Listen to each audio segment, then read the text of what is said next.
Friends, வேண்டான்னு தூக்கி போடக்கூடிய இந்த அலுமினியம் ஃபாயில் கப்பை வச்சு தான் நம்ம நிறைய கிச்சன் டிப்ஸ் அண்ட் ட்ரிக்ஸ் பார்க்க போகிறோம். உங்களுக்கு இந்த டிப்ஸ் பிடிச்சிருந்தா ஒரு லைக் அண்ட் ஷேர் பண்ணிவிடுங்க friends. Welcome to Aashi creative kitchen. சேனலுக்கு புதுசாக இருந்தால் சேனலை சப்ஸ்கிரைப் பண்ணி வச்சுக்கோங்க ஃப்ரெண்ட்ஸ். ஃபஸ்ட்டு டிப் என்னன்றதை பார்க்கலாம். நம்ம குக் பண்ணுறதுக்கு, அதுவும் முக்கியமாக சாம்பார் குக் பண்ணும்போது பருப்பு வேக வைக்கிறதுக்கு ரொம்ப நேரம் ஆகும். அப்படி வேக வைக்கும்போது நம்மளுக்கு சீக்கிரம் வேகாது. அதுக்கு நம்ம ஒரே டைமில் ஒரு 2 நிமிஷத்தில் பருப்பு வேகிறதுக்கு இந்த ஐடியாவை ஃபாலோ பண்ணி பாருங்கள். அதுக்கு நம்ம நல்லா பருப்பை கழுவி எடுத்துக்கோங்க. அதை மிக்ஸி ஜாரில் போட்டு கொரகொரப்பாக அரைச்சி எடுத்துக்கோங்க. மிக்சியில் மரமழன்னு அரைச்சிடக்கூடாது. பல்ஸ் மோடில் 1-2 போட்டிங்கனாலே போதுமானதாக இருக்கும். அதுக்கப்புறமா அதை குக்கரில் போட்டு அதுக்கு தேவையான அளவு தண்ணி ஊற்றி வேக வைங்க. உங்களுக்கு ஒரு 2 விசில்லையே பருப்பு நல்லா குழைய வெந்துடும். நான் இது வெந்து வந்த பிறகு காமிக்கிறேன் பாருங்கள். தேவையான மஞ்சத்தூள், தக்காளி எல்லாத்தையும் அதிலே போட்டு வேக வச்சிட்டிங்கன்னா உங்களுக்கு சமையல் வேலை சீக்கிரமாகவே முடியும். ஸ்கூல் டைமில் பசங்களுக்கு காலையில் சீக்கிரமாக செஞ்சு கொடுக்கும்போது இந்த ஐடியா ரொம்பவே யூஸ்ஃபுல்லாக இருக்கும். எல்லா இல்லத்தரசிகளுக்கும் ட்ரை பண்ணி பாருங்கள். வெந்த பிறகு பருப்பு எந்த அளவுக்கு இருக்குதுன்ட்டு எனக்கு 2 விசிலில் வெந்து போச்சு. ரொம்ப நல்லாயிருக்கும். அது மட்டும் இல்லாமல் பருப்பு இது மாதிரி வேகணும் அப்படின்னா பருப்பை போட்டு வேக வைக்கும்போது 1 டீஸ்பூன் நல்லெண்ணெய் ஊற்றிக்கோங்க. பருப்பு இது மாதிரி குழைய வெந்து வரும். நெக்ஸ்ட் இப்போ பார்க்கலாம். குழந்தைங்க எழுதும்போது நோட்டு புத்தகத்தில் இருக்கக்கூடிய அந்த பேப்பர் பறந்துக்கிட்டே இருக்கும். அந்த மாதிரி பறக்காமல் இருக்கிறதுக்கு குழந்தைங்க எழுதக்கூடிய அந்த பெண்ணோட மூடியை எந்த பக்கத்தில் எழுதுகிறோமோ அந்த பக்கத்து பேப்பரோடு சேர்த்து ஒரு 4-5 பேப்பர் சேர்த்து நம்ம அதை அந்த மூடியில் சொருகி விட்டுட்டோம்னா நம்மளுக்கு எழுதும்போது பேப்பர் பறக்காது. ட்ரை பண்ணி பாருங்கள். ரொம்பவே யூஸ்ஃபுல்லானதாக இருக்கும். குழந்தைங்க டிஸ்டர்பன்ஸ் இல்லாமல் எழுதுவாங்க.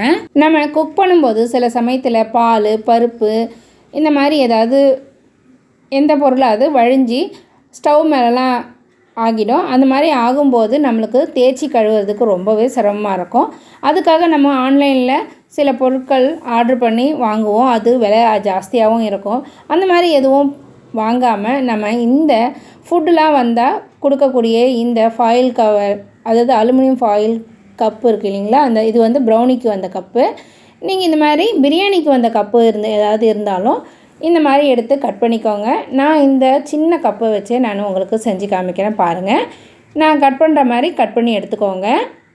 இப்போ இந்த அடியில் இருக்க இந்த ரவுண்டு பீஸும் நம்மளுக்கு தேவைப்படும். அது நெக்ஸ்ட்டு பார்க்கலாம் அந்த டிப்ஸு. இப்போ இந்த மாதிரி சமமாக்கி விட்டுக்கோங்க. இதை சமமாக்கி விடும்போது கட் பண்ணணுன்னு நினச்சேன். அதுவே கட் ஆகிடுது. இந்த மாதிரி கட் ஆனாலும் பரவாயில்ல, அதை வச்சுக்கோங்க. இதே மாதிரி நான் இன்னொரு கப்புலையும் கட் பண்ணிவிட்டு காமிக்கிறேன் பாருங்கள். ஃபுல்லாக கட் பண்ணும்போது இந்த மாதிரி ஆஃப் சர்க்கிள் மாதிரி வரும். இதுவும் நம்மளுக்கு ரொம்பவே யூஸ்ஃபுல்லாக இருக்கும். பாருங்கள் என்ன பண்ணுறேன்ற. இப்போ இந்த மாதிரி சுத்தம் பண்ணி வச்சுருக்கக்கூடிய இந்த கேஸ் ஸ்டவ் மேலே அந்த பர்னரை சுற்றி இதை நம்ம இந்த மாதிரி சுற்றிடும் ஒட்டி விட்டுக்கோங்க. நீங்கள் கம்முலாம் போட்டு எதுவுமே ஒட்ட வேண்டாம். இது அலுமினியம் ஃபாயில் கவர் அப்படின்றதுனால அதில் நீங்கள் என்ன மாதிரி பொசிஷனில் வச்சு ப்ரெஸ் பண்ணுறீங்களோ அதே பொசிஷனில் உங்களுக்கு இந்த ஃபாயில் கவர் அப்படியே நின்றுடும். நீங்கள் ஏதாவது பொருள் மேலேருந்து வழிஞ்சு ஊற்றிக்கிட்டாலும் இந்த ஃபாயில் கவரை மட்டும் நம்ம எடுத்து போட்டுட்டோம்னா நம்மளுக்கு அந்த கேஸ் ஸ்டவ்வை க்ளீன் பண்ணுறதுக்கு ரொம்பவே வசதியாக இருக்கும். இதுக்காக நம்ம ஆன்லைனில் எதுவும் புக் பண்ணி வாங்க வேண்டியதே இல்லை. ரொம்ப பணத்தை செலவு பண்ண வேண்டாம். அது மேலே நம்ம அந்த ஸ்டாண்டை வச்சு அதுக்கப்புறமா நம்ம பால் காய்ச்சறதோ, இல்லை குக்கரில் பருப்பு வேக வைக்கிறதோ, கறி வேக வைக்கிறதோ, இது மாதிரி ஏதாவது விஷயங்கள்லாம் நம்ம செஞ்சுக்கலாம். அந்த மாதிரி செய்யும்போது நமக்கு மேலேருந்து வழிஞ்சு வருமே, நம்ம வழிஞ்சு வந்துட்டால் என்ன பண்ணுறது அப்படின்ற ஒரு டென்ஷன் இல்லாமல் அந்த பர்னர்லலாம் அந்த பருப்பு தண்ணி, பால் இதெல்லாம் எதுவுமே ஆகாமலும் இருக்கும். அந்த மாதிரி டென்ஷன் இல்லாமல் சமைக்கிறதுக்கு இந்த டிப்ஸு ரொம்பவே யூஸ்ஃபுல்லாக இருந்துச்சு எனக்கு. உங்களுக்கு மேலே ஒரு அடுப்பில் ஒரு பாத்திரத்தை வச்சு ஏற்றி காமிக்கிறேன் பாருங்கள். ஸ்டவ்வை ஏற்றும் போது அந்த நெருப்பு பட்டு இந்த ஃபாயில் கவர் எரியுமோன்ற பயமே வேண்டாம். அந்த நெருப்பு பட்டு இந்த ஃபாயில் கவர் எரியாது. அந்த நெருப்போட அனல் பட்டாலும் அந்த ஃபாயில் கவர் ஒன்றுமே ஆகாது. ரொம்பவே யூஸ்ஃபுல்லான இதாக இருந்துச்சு இந்த டிப்ஸு. நீங்களும் ஃபாலோ பண்ணி பாருங்கள். இதுக்காக நம்ம ஆன்லைனில் இதெல்லாம் வாங்க வேண்டியதே இல்லை. காசு செலவு பண்ணி ரொம்பவே பணம் மிச்சமாகும். இது ஒரு நல்ல மணி சேவிங் டிப்ஸாகவும் இருக்கும். பாருங்கள் எந்த அளவுக்கு எரியுது அப்படின்ட்டு. இந்த மாதிரி நீங்கள் பிரியாணி கப்பை வச்சு கூட நீங்கள் செஞ்சுக்கலாம். இந்த டிப்ஸ் உங்களுக்கு ரொம்ப பிடிச்சிருந்தா உங்கள் ஃப்ரெண்ட்ஸ் எல்லாருக்கும் ஷேர் பண்ணி விடுங்க. மறக்காமல் இந்த வீடியோவுக்கு ஒரு லைக் போட்டுருங்க. நெக்ஸ்ட் டிப்பு, நம்ம பால் பாத்திரம் ஏதாவது இந்த மாதிரி தீஞ்சு போச்சுன்னா அதை நம்ம தேய்ச்சி எடுக்கிறதுக்கு ரொம்பவே சிரமப்படுவோம். அதுக்கு முட்டை தோல் இருக்குது இல்லைங்களா, அதை நல்லா உடச்சி மிக்சியில் போட்டு அரைச்சி எடுத்துக்கோங்க. அந்த மிக்சியில் அரைச்சி அந்த முட்டை பவுடரையும் ஒரு கொட்டாங்குச்சியும் எடுத்துக்கோங்க. அந்த முட்டைத்தோலை வச்சு நீங்கள் தேய்க்கும் போதே அந்த ஒட்டிகிட்டு இருக்கிறது எல்லாமே போயிடும். அது கூடவே இந்த கொட்டாங்குச்சியை, அதாவது சிரட்டை சொல்லுவாங்க இல்லையா, அதை வச்சு நீங்கள் அந்த தீஞ்ச பாத்திரத்தை தேய்ச்சி கொடுக்கும்போது பாத்திரத்தில் இருக்கக்கூடிய அந்த அடிபிடிச்சிட்டு இருக்கக்கூடியது எல்லாமே சீக்கிரமாகவே விட்டு போயிடும். அந்த சிரட்டையை நம்ம வேண்டான்னு தான் சொல்லி தூக்கி போடுவோம். அப்படி யூஸ் பண்ணக்கூடிய அந்த சிரட்டையை வச்சே நம்ம பால் பாத்திரத்தை நல்லா சுத்தம் பண்ணி எடுத்துடலாம். ட்ரை பண்ணி பாருங்கள். முட்டைத்தோல் வேண்டாம் அப்படின்னு நினைக்கிறவங்க வெறும் சிரட்டையை வச்சு கூட நீங்கள் தேய்ச்சி எடுக்கலாம். முட்டைத்தோல் ஒரு நல்ல ஸ்க்ரப்பராக இருக்கும். சிலர் கவுச்சி அப்படின்னு சொல்லிட்டு முட்டைத்தோலை போட்டு பால் யானத்தெல்லாம் கழுவ மாட்டாங்க. ஆனால் நீங்கள் ஏதாவது நான்வெஜ் செய்கிறீங்க அப்படின்னா அந்த மாதிரி பாத்திரத்தில் இந்த முட்டைத்தோலோட பவுடரை போட்டு நீங்கள் தேய்க்கும் போது ஒரு நல்ல ஸ்க்ரப்பர் மாதிரி இருக்கும். நம்ம யூஸ் பண்ணிட்டு தூக்கி போடக்கூடிய இந்த தேங்காய் சிரட்டையும் நம்மளுக்கு ஒரு ஸ்க்ரப்பர் மாதிரி நல்லாவே யூஸ் ஆகும். இதுக்காக நம்ம இரும்பு ஸ்க்ரப்பர்லாம் எதுவுமே வாங்க வேண்டாம். இந்த தேங்காய் சிரட்டையை வச்சு நம்ம தேய்ச்சி கொடுக்கும்போது ஈஸியாக தேய்க்க வரும் நம்மளுக்கு. பாருங்கள், இதை தேய்ச்சிட்டு காமிக்கிறேன் எப்படி விட்டு போயிருக்கு அப்படின்ட்டு.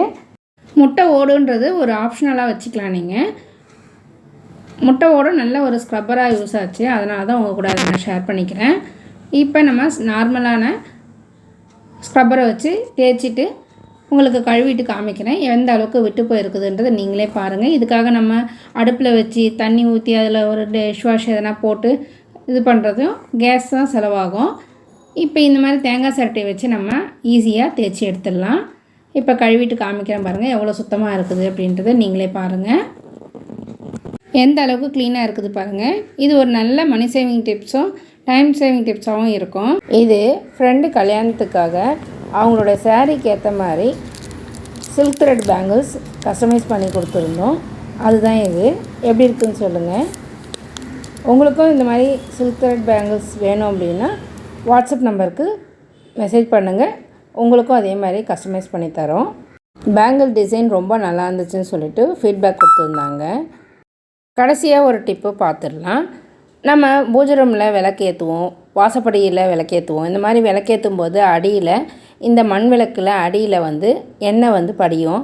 அந்த மாதிரி எண்ணெய் படியாமல் இருக்கிறது நம்ம ஏற்கனவே கட் பண்ணி வச்சுருந்த அந்த ஃபாயில் கப்பில் மீதி இருந்த இந்த பகுதியை இந்த அகல் விளக்கோட அடிப்பகுதியில் வச்சு ப்ரெஸ் பண்ணி விட்டுட்டிங்கன்னா அகல் விளக்குலேருந்து வரக்கூடிய எண்ணெய் தரையில் ஒரு சொட்டு கூட ஆகாது.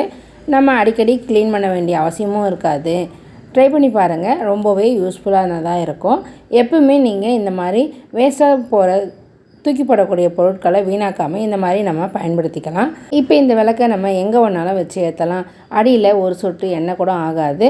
ஃப்ரெண்ட்ஸ், நான் சொன்ன இந்த டிப்ஸ் எல்லாமே உங்களுக்கு ரொம்பவே யூஸ்ஃபுல்லாக இருக்கும்னு நினைக்கிறேன். உங்கள் ஃப்ரெண்ட்ஸ் அண்ட் ஃபேமிலி யாருக்காவது யூஸ் ஆகும் அப்படின்னாலும் நிறைய ஷேர் பண்ணி விடுங்க. மறக்காமல் சேனலையும் சப்ஸ்கிரைப் பண்ணிவிட்டு சப்போர்ட் பண்ணுங்கள் ஃப்ரெண்ட்ஸ். நம்ம சேனலில் இது மாதிரி நிறைய யூஸ்ஃபுல்லான ரீயூஸ் ஐடியாஸும் டிப்ஸும் இருக்குது. அந்த டிப்ஸ் எல்லாமே உங்களுக்கு ரொம்பவே யூஸ்ஃபுல்லானதாக இருக்கும். நெக்ஸ்ட் ஒரு அட்டகாசமான வீடியோவில் பார்க்கலாம் ஃப்ரெண்ட்ஸ். தேங்க்ஸ் ஃபார் வாட்சிங். பாய்.